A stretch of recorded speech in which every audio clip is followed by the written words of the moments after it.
देश में दूसरी लहर ने दस्तक दे दिया है कोरोना के, और उस दस्तक के बाद लगातार पिछले साल के तमाम रिकॉर्ड तोड़ता नजर आ रहा है। आज के रिकॉर्ड की बात किया जाए तो 1,45,000 के आसपास के केसेस आए हैं, और वहीं अगर मृत्यु काउंट किया जाए तो 665 के आसपास है। इसी मुद्दे में हमारे साथ बात करने के लिए मौजूद है doctor Vivek Gupta, senior cardiologist, Apollo hospital. Sir, अचानक क्या कारण? मैं कोरोना की लड़ाई में काफ़ी कुछ जुड़ा हुआ हूँ। मैं कार्डियोलॉजिस्ट हूँ दिल्ली अपोलो हॉस्पिटल में। जब से पिछले साल मार्च 24 को लॉकडाउन लगा और उसके पहले 30 जनवरी को पहला केस आया, हम बात कर रहे हैं 2020 की, और 24 फरवरी को डोनाल्ड ट्रंप साहब आए थे दिल्ली में। आपको पता है जब भारत के भ्रमण में आए थे तब तक लोगों ने सोचा भी नहीं था कि इतनी बुरी हालत हो जाएगी, जो कि 2020 अपने प्रधानमंत्री जी ने भी अपने बोला कि मन की बात में कि 2020 कैसे निकल जाए और हम लोग फ्री हो जाएंगे। नया साल बड़े जश्न से मनाया, हम लोग ने सोचा कि 21 ठीक हो जाएगा, और जैसा ही देख रहे थे दिसंबर जनवरी में केसेस काफ़ी डाउन हो गए थे, काफ़ी केसेस नंबर कम हो गया था। अब जो हम लोग ने पहले स्पेनिश फ्लू देखा गया है, जो पहले हुआ है, तो हमेशा हर इस तरह की पैंडेमिक का मतलब समझते होंगे, जब पूरे विश्व में बीमारी फैल जाए उसको पैंडेमिक कहते हैं, और जब केवल एक ही देश या एक प्रदेश में हो तो उसको एंडेमिक कहते हैं। तो इस पैंडेमिक में जो पहले पैंडेमिक रहे हैं उसमें भी सेकेंड वेव हमेशा आई है। इसमें जो कोरोना की बीमारी है, जो नॉर्मल सर्दी जुकाम बुखार होता है उससे काफ़ी फ़र्क है, थोड़ा भिन्न है। देखिए, खांसी जुकाम बुखार हम लोग को बचपन सबको होता रहा, आपको भी, आपके माता पिता को रहा है। उस खांसी जुकाम बुखार में दवा की जरूरत भी नहीं पड़ती, ज़्यादा क्रोसिन लेते थे, खांसी आती थी। ऐसा भी होता था कि एक से दूसरे को होता था, हम लोग डर के रहते, ठीक है तुम्हें जुकाम हो गया, तुम दूसरे कमरे में सो। लेकिन कभी मृत्यु नहीं सुना उस समय हमने। अब ये जब कोरोना की बीमारी हुई, जिसको कि डोनाल्ड ट्रंप साहब ने उसको खांसी जुकाम बुखार के बोल के टाला भी था शुरू में, इसमें देखा गया कि इसमें मृत्यु दर 5% से लेकर 8% तक रहा, और खास करके जो बुजुर्गों में खास करके, और जिनको diabetes, high blood pressure, cancer, जिनकी इम्यूनिटी लो है, उनमें ज़्यादा रहा। वेंटिलेटर कमी पड़ गई इटली में। भारत में हम लोग, क्योंकि इटली में पहले आया, उसके पहले अमेरिका जूझ रहा था, तो भारत में हम लोग को इस समय सोचने के लिए मिल गया। लेकिन जब लॉकडाउन हुआ मार्च, अप्रैल, मई, जून में फिर खोल दिया गया थोड़ा सा, partial unlockdown 1, unlockdown 2, unlockdown 3, unlockdown 4, ये चलता रहा। लेकिन हम लोग खुशी मना रहे थे जनवरी में, हमसे उल्टा हो रहा था। मरीज पूछते थे हमसे, अरे कोरोना कहाँ चला गया? तो वी वर वेरी हैप्पी कि चलो चला गया, कैसे क्या नोबडी नोज। अभी जो मार्च में और अप्रैल की इसमें अब 1 लाख 1.25 लाख से ज़्यादा केसेज हो रहे हैं, तो बड़े भय की बात है। अब कारण सोचना पड़ेगा क्या है। जो म्यूटेशन की स्ट्रेन आई, जो इंग्लैंड में आई, उसके पहले साउथ अफ्रीका में आई, ये हर वायरस की एक प्रवृत्ति होती है, हर वायरस की, कि म्यूटेट करता है जिससे कि वो फिर से इन्फेक्ट कर पाए।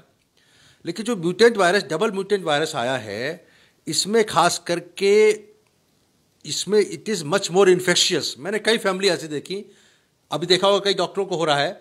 उस पहले जो पहला वाला वायरस था उसमें इन्फेक्टिविटी थी, लेकिन उतनी नहीं थी। कहने का मतलब उसमें लगता है 40 लोगों को एक वायरस जो है 40 लोगों को इन्फेक्ट कर सकता है। हमको लगता है ये वायरस जो ऐसा है वो 40 का 10 टाइम्स भी कर रहा है। मैंने कई फैमिली देखी, उनके पहले माता को हुआ, पिता को हुआ, बच्चे अलग हैं, they are in separate rooms, and 3 दिन बाद उनका बुखार आता है, RT-PCR पॉजिटिव हो रहा है। तो because it is highly infectious, इसलिए इतना तेज़ी से बढ़ा और हम लोग रिलैक्स हो गए। जब एक बार पुरानी बात है कि हमारे प्रधानमंत्री जी की अगुवाई में मेरे पास एक कॉल आया था कि क्या अनलॉकडाउन कर दें, तो उस समय हो चुका था। हमने कहा अनलॉकडाउन थोड़ा जल्दी है, लेकिन कर दिया गया। उस समय मास्क वॉज मैंडेटरी। अभी शादियां भी शुरू हो गई, प्रोग्राम भी शुरू हो गए, होटल्स भी शुरू हो गए, क्योंकि काफ़ी दिनों तक इकोनॉमी हमारी डाउन रही है। तो इस इकोनॉमी को इम्प्रूव करने के लिए सबने करा गया। तो 2 कारण रहे हैं इतनी तेजी से बढ़ने का। आपका क्वेश्चन था क्यों हुआ। एक तो यह है कि म्यूटेशन वाला स्ट्रेन जो है, it is much more infectious. Sir, ये साउथ अफ्रीका, यूके वाला स्ट्रेन, यूके वाला है ये। दिस इज एक्चुअली यूके का जो स्ट्रेन है, जो डबल म्यूटेंट स्ट्रेन कहा जाता है, उसकी वजह से हो रहा है ये। अच्छी बात मैं देख रहा हूँ, मैं तो काफ़ी लोगों को फॉलो कर रहा हूँ, इसमें मृत्यु दर थोड़ी कम है। देखिए, कुछ लोग कहते हैं कि क्या ज़्यादा घातक है, मुझे लगता है ये घातक नहीं है, ये लंबा चलता है। हमने कई पेशेंट देखे जिनको बुखार शुरू में, इसमें क्या पुराने वाले में था, जो सीरियस होते थे बहुत सीरियस हो जाते थे 5वें दिन, 6वें दिन, 7वें दिन। इसमें क्या आ रहा है, 2 हफ्ते ले रहा है, सबको बुखार ज़्यादा आ रहा है, लेकिन लंग में इन मैनिफेस्टेशन उतने ज़्यादा नहीं हो रहे हैं जितना कि पहले वाले में थे। हमारे ICU फुल है। सर, इसमें एक चीज़ और देखा जा रहा है कि पिछली बार, ये अफवाह है सच है आप बताएंगे, कि पिछली बार ऐसा देखा गया कि बुजुर्गों को ज़्यादा इफेक्ट करता था ये वायरस। अब युवा प्रेग्नेंट लेडी जो होती हैं वो, और तमाम ऐसे लोग जो युवा लोग हैं, वो भी अब इफेक्टेड होते जा रहे हैं। ये बात पक्की है कि पिछले जो वायरस था उसमें 30 साल या 35 साल 40 साल से कम लोगों को कम हो रहा था, उनकी इम्यूनिटी आती है, लेकिन इसकी इन्फेक्टिविटी रेट इतनी ज़्यादा है कि किसी को नहीं छोड़ रहा है। इनफैक्ट हमने देखा 12 साल के बच्चे का मैंने कल प्रिस्क्रिप्शन बनाया कि 11 साल के बच्चे को कोरोना पॉजिटिव हो गया, उसकी अच्छी बात है इम्यूनिटी है, लेकिन दवा तो देनी पड़ेगी। तो यंग लोगों को भी इफेक्ट कर रहा है। ये तीसरी इसकी पहचान ये है। और चौथी पहचान ये है कि इसमें खांसी में गले में दर्द बहुत ज़्यादा लोगों को हो रहा है, बुखार 102 से नीचे उतर नहीं रहा है और 10-10 दिन लग जा रहा है बुखार आने में। अच्छी बात, ये खराब बात है। अच्छी बात यह है कि लंग्स का सीरियस इलनेस उतनी ज़्यादा नहीं है, मॉर्टेलिटी उतनी ज़्यादा नहीं हुई है। शायद उसका कारण है कि हम लोग सीख चुके हैं। पिछली बार हमको दवाओं के नाम नहीं पता थे, हम लोग फेविपिराविर, रेमडेसिविर, स्टेरॉयड लेट शुरू करते थे। तो मैं इस माध्यम से 2 बातें और कहना चाहूँगा। किसी भी पेशेंट को अगर 5 दिन में बुखार ना उतरे, 7 दिन में ना उतरे, तो उसको रेमडेसिविर नाम की दवा लगानी चाहिए। Remdesivir can only B given in a patient who is hospitalised. अब सबको हॉस्पिटलाइज करने की जरूरत नहीं है। अब जैसे मेरे रियल ब्रदर हैं, उनको हुआ, अब उनको हम चाहते हैं रेमडेसिविर देना। अब रेमडेसिविर का एक प्रोटोकॉल बना हुआ है, इंट्रावीनस इंजेक्शन है कि उसको भर्ती करके तो बेड्स अवेलेबल नहीं है। तो ये एक बड़ी अड़चन है। मेरे ख्याल से होम केयर में भी हम लोग रेमडेसिविर दे पाएंगे, जैसा कि मैं सोचूं, क्योंकि सिंपल इंट्रावीनस इंजेक्शन दिया जाता है, आधे घंटे की ड्रिप में चल जाता है, किसी नर्स को भेज के लगवा देना चाहिए। तो ये शायद प्रोटोकॉल हमें चाहूँगा कि अपने गवर्नमेंट जो अपनी है, दिल्ली गवर्नमेंट के लोग हैं, सोचें हैं कि क्या कैन वी गिव। और रेमडेसिविर की अवेलेबिलिटी को भी देखना पड़ेगा। आप सही कह रहे हैं, कालाबाजारी मतलब नहीं बात। जब चीज़ शॉर्ट सप्लाई होती है तो कॉस्ट बढ़ जाती है, दैट्स अनदर थिंग। इसकी अवेलेबिलिटी ज़्यादा कराएं। अभी भी मैंने किसी को साइन किया, स्टैंप लगाई थी, वो रेमडेसिविर के लिए लगाई थी, क्योंकि रेमडेसिविर हमारे अपोलो में फार्मेसी ओपीडी में अवेलेबल नहीं, इंडोर में जो है हमने स्पेशली उसको निकाला गया। तो remdesivir early remdesivir is very crux for reducing the mortality. Steroid only in second week. कुछ लोग स्टेरॉइड जल्दी देते हैं, इसमें बड़ा इंपॉर्टेंट बात बता रहा हूँ मैं आपको। स्टेरॉइड जैसे डेक्सामेथासोन है, डेक्सोना है, मेथाइलप्रेडनिसोन है, सबको पता है स्टेरॉइड के बारे में। Steroid should not be given in first week. ये एक स्टडी आई है, उसका रीजन है अगर पहले हफ्ते में स्टेरॉयड दे देंगे तो बॉडी की इम्यूनिटी डाउन हो जाएगी और वायरस कस के उछलेगा, क्योंकि सबसे पहले बॉडी की इम्यूनिटी को इंप्रूव करना है। जब सेकेंड वीक में वायरस का खुद की रेप्लिकेशन कम हो जाती है तो सिम्टम कम करने के लिए स्टेरॉयड देना चाहिए only in second week. This is my thought process. हम लोग काफी क्लास कर रहे हैं। नेक्स्ट वन, वैक्सीन कितना कारगर है? मैं इसलिए सवाल पूछ रहा हूँ क्योंकि पिछले 3 दिन से आपने खबरें देखी होंगी, आपने आसपास देखा होगा, क्योंकि तमाम जो वॉरियर्स है, जैसे आप वॉरियर है सर, तो तमाम लोग वैक्सीन ले चुके हैं। एम्स के तमाम डॉक्टर, गंगाराम हॉस्पिटल के तमाम डॉक्टर, तब अब वो कोविड पॉजिटिव होते नजर आ रहे हैं। तो कितना कारगर लगातार लोगों के मन में सवाल है। देखिए, हमारे देश में अपने आदरणीय प्रधानमंत्री जी की अगुवाई में 2 वैक्सीन अवेलेबल हुई। कोविशील्ड जो कि एस्ट्राजेनेका कंपनी की है, ऑक्सफोर्ड ने डेवलप करी, ऑक्सफोर्ड यूनिवर्सिटी ने, और ये चिंपांजी का वेक्टर वायरस से लेके उसके अंदर स्पाइक प्रोटीन लगा दी गई। ये अलग स्ट्रेटेजी है, अलग मेथोडोलॉजी है। और कोविशील्ड मैंने भी लगाई। दूसरी है कोवैक्सीन। कोवैक्सीन जो है हमारी भारत की डेवलप्ड है। ये एक्चुअली इनएक्टिवेटेड वायरस है, यानी एक्चुअली पूरा वायरस है, उसको इनएक्टिवेट कर दिया और हमने इंजेक्ट कर दिया। दोनों वैक्सीन की जो क्षमता दिखी, शुरू में एफिकेसी पता की, जो फेज 3 ट्रायल आए उसमें फेज 3 ट्रायल में कोविशील्ड का कहा गया था 70% 2 डोज के बाद, और कोवैक्सीन का तो ट्रायल आया भी नहीं था फेज 3, लेकिन हमारे यहाँ अवेलेबल कर दी गई थी क्योंकि इमरजेंसी सिचुएशन थी। उसका आया करीब 90% बाद में आया। ऐसे बहुत सारे केसेस हैं जिनको कोवैक्सीन और कोविशील्ड दोनों लगी, कोई भी लगी दोनों में से, और उसके बाद 1 महीना भी हो गया, उसके बाद उनको बीमारी हो गई। अब इसके 2 रीजन हो सकते हैं। या तो ये है कि वो वायरस जो म्यूटेंट वायरस है that is not being controlled by this vaccine. दूसरा ये भी हो सकता है कि वैक्सीन के उतनी एंटीबॉडी उसमें प्रोड्यूस नहीं हुई, क्योंकि फेल्योर रेट 30% है। अपने कोविशील्ड का 30% फेल्योर रेट है और कोवैक्सीन का 10%, जैसा कि स्टडी बताई है, यानी उस 10% में वो आ गया जिसमें उनकी एंटीबॉडी डेवलप ही नहीं हुई। लेकिन अच्छी बात यह है कि जिनको कोरोना हो चुका है उनको सेकेंड इन्फेक्शन के चांसेस बहुत ही कम है। यानी कि बॉडी की खुद की इम्यूनिटी जो है, जिसमें केवल एंटीबॉडी नहीं होती, उसमें टी सेल होते हैं, बी सेल होते हैं, कुछ अलग तरीके के अंदर सेल सिस्टम होते हैं जो कि जिसको आप चेक भी नहीं कर सकते, वो भी इम्यूनिटी आती है। तो ऐसा केस बहुत रेयर है जिनको री इन्फेक्शन हुआ हो। वो तो बहुत, या तो कोमॉर्बिड ज़्यादा होंगे या बहुत ज़्यादा इम्यूनिटी पुअर होगी, उनकी खुद इम्यूनिटी डेवलप ही नहीं हुई, ठीक हो गए।